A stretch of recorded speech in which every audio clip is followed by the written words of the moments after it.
Hey, everybody, we're back again with the author of Lost in Time. Jack Bialik is here talking about what happens if there was a nuclear explosion in space on purpose or accidentally. What a disaster that would be for the knowledge that we would have in the world and all our electronic storage places. They would be wiped out in a flash. Tell us, Jack, some of the other amazing stories about Lost in, I want to almost say Lost in Space, I mean, Lost in Time is an amazing title, but yeah, I mean, think that knowledge that we've had in the past where, if, they found stones, they found carvings, and amazing things have developed in the past. I mean, the more we look back, the more we think, well, wait a minute, these civilizations weren't so antiquated. They were pretty advanced. So Mm. what have you found out that was lost in time? Well, that was interesting. You brought up the point about that ancient Indian civilization. Um, that same area of the world, they had advanced water distribution and sewers. And even the Babylonians in 2900 BC had uh, great, they had sewer systems. But what happened to us in the Middle Ages, 1300s, 1400s? The sewage ran off the top of buildings into the streets because there were no sewer systems. Now, what happened? I mean, how did we forget about sewer systems? It's just like, uh, you know, something advanced like that. The modern toilet was invented in the 1500s in England. Yet they found toilets um, uh, well before that time.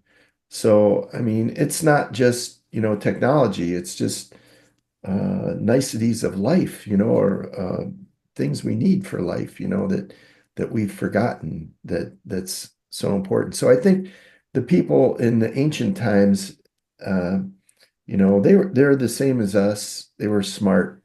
They they didn't want to they wanted to learn and make life better. And yet we tend to forget. We tend to forget what we knew. I don't know how it happens. Well, I think of ancient Rome, where they had aqueducts. They would bring water from miles and miles and miles away. They had flush toilets in Rome. They had aqueducts. They had reservoirs. They had fresh water to everybody in Rome and other cities, in every particular Rome was established, in Cordova in Spain, for instance, which was a mega center outside of Italy. So it's kind of like that was excuse me, that was amazing engineering. And so the calculations, uh, the surveying, all those things, that had to be established then, and there had to be schools of thought. I mean, we can go back to Socrates. We can move forward to different forms of learning. Universities. I think one of the longest lasting universities was started in the Ottoman Empire. So knowledge has to be there, and of course, I think it's been moved forward by different scholars. Taken from one country to another and imported, but that's just the recent past. Your research, Lost in Time, goes well beyond that. What's the oldest information you think that you have in your book? Well, let's talk about the one item that's right in our face that we see all the time, the pyramids. What an amazing work of project management, of architecture, of civil engineering. The pyramids. If we take one pyramid, I'm just going to do simple math. You take one pyramid, 2.3 million 3-ton to 70-ton stones, 2.3 million of them. They think they were built in 20 years. If you do the math, that's 320 stones a day they had to lay. 320 stones a day, 3 tons each, at least minimum. And that means you're laying one stone every 2.3 minutes for, and that's 365 days a year. That's, you know, 12 hours a day, 365 days a year for 20 years.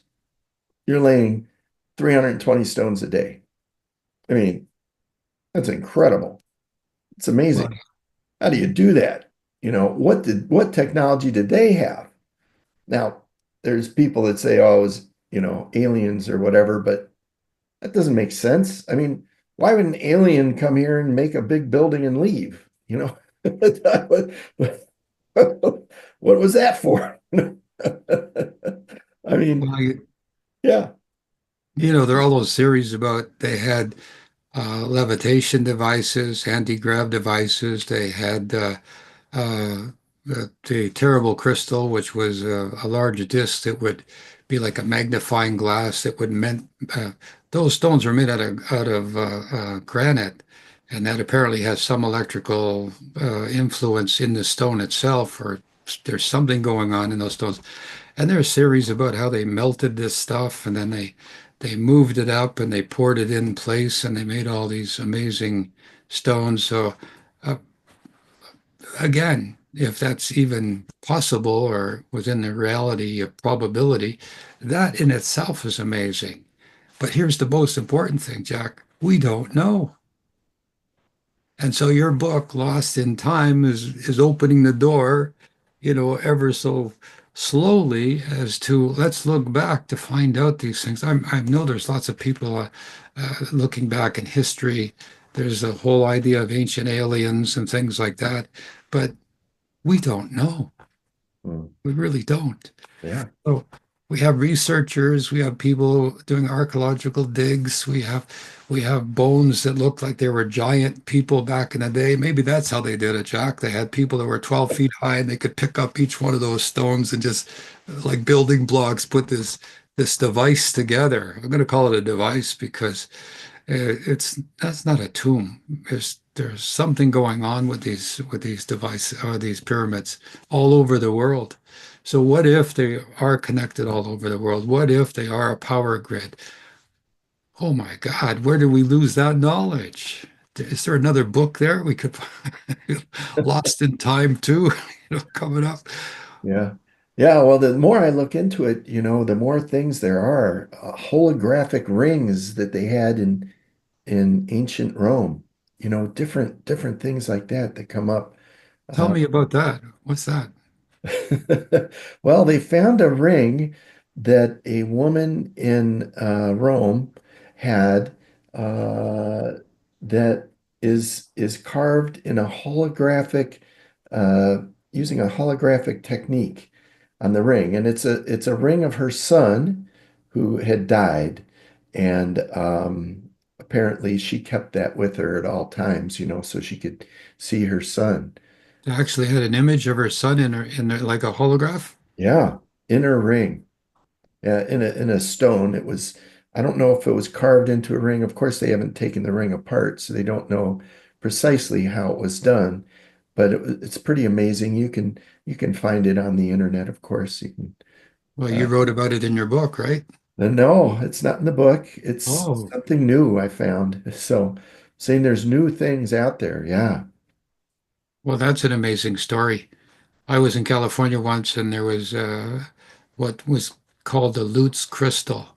And likewise, there was a child who had passed away, and there was this crystal that you could look in and you could see the image of his face. Hmm. Yeah. And somehow that was given to the mother by, I think, a lady whose name was Lutz, who discovered it. And then the picture or the image of the son appeared in it, or somebody noticed it at one time. Oh, yeah. We have crystals that we use in telecommunications. I mean, you're an engineer by profession, and you would know about such things, I gather. So the transformation of electricity using crystals, I mean, is that plausible that that could be how that holograph would appear? Yeah, of course. I mean, yeah, there's many things, and of course, we don't know at all. I was, yeah, thinking about. the crystal skulls that they've found. They've found several of them. Um, and the interesting thing about those crystal skulls is they don't know how they made them. Like they've magnified them to look at the manufacturing of them and how they were cut or uh, how they formed the skull itself. And they can't figure out how it was done. There's no way to know. Um, I another, think, Jack, on that note, there somebody once told me about the crystal skulls that even with today's high-speed equipment, they could not replicate a right. crystal skull to the perfection of this ancient skull. I think there were seven of them found around the world, if memory serves. So it's interesting you bring that up. I mean, the technology of the old days, so to speak, right? Yeah. So, Yeah. How did they do that? Um, there's some simple ones too. There's a family in the 1300s in India that made celestial globes. Now, in ancient times, they had globes, but the globes were a little bit different than the ones we have today. I've got one here. The ones we use today are for the Earth, to show the Earth. But the ones they had back then showed the sky and where all the stars were and you know, the different constellations and Leo and, Capricorn and so on around the sky. And that was the purpose of the globes. Well, this family in Lahore, India, would make these globes out of solid metal. wow. And what's amazing about that, it wasn't solid, it was hollow inside. So it was a hollow, solid sphere.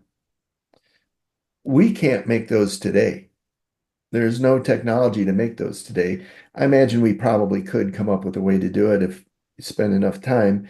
But the way that we make spheres today is we make two halves and then we put them together, solder them, and uh, clean them up. But they had a technique to to to make them all in one piece, which is pretty amazing. But the family lived for I think several generations. They made these, and we have examples of them in museums, but um, but we don't know how they did it. So there's no forming line, there's no welding. It's all one solid, made at one time, cast or whatever. Yep, yep, Wow. yep. And you can't, there's different techniques we use today called lost wax techniques, where you put something in the item that you're trying to make, and then you melt that, like wax, you could melt it out, and then it would leave it hollow. But you can't do that with metal. You can't use wax. Oh, So, it would kind of melt. yeah. So how did they do it? It's So, still. how much time did you spend researching on this ancient knowledge? Yeah. Well, I spent a lot of time. This book took 10 years, 10 years to put together, although, it was maybe I didn't spend 10 years time on it, but a lot of time over those 10 years was spent putting the information together in the book. Yeah. Well, I'm sure it would be sort of like a seeking, sunken treasure or something. I mean, how do you find something that's lost? And yet you did it. That's a miracle in itself. Yeah. I think again, I think it goes back to just your mindset, because if you just pay attention to it, you'll see other examples. I mean, you even came up with one yourself. So there's other examples out there of this. They're all over, actually. I think they're all over. We just don't see them.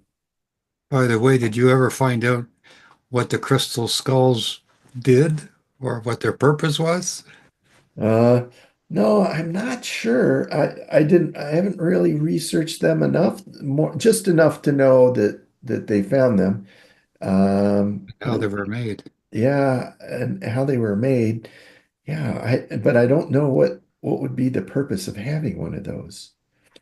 I'm wondering if there isn't another way to save information that we haven't figured out yet. You know, some technique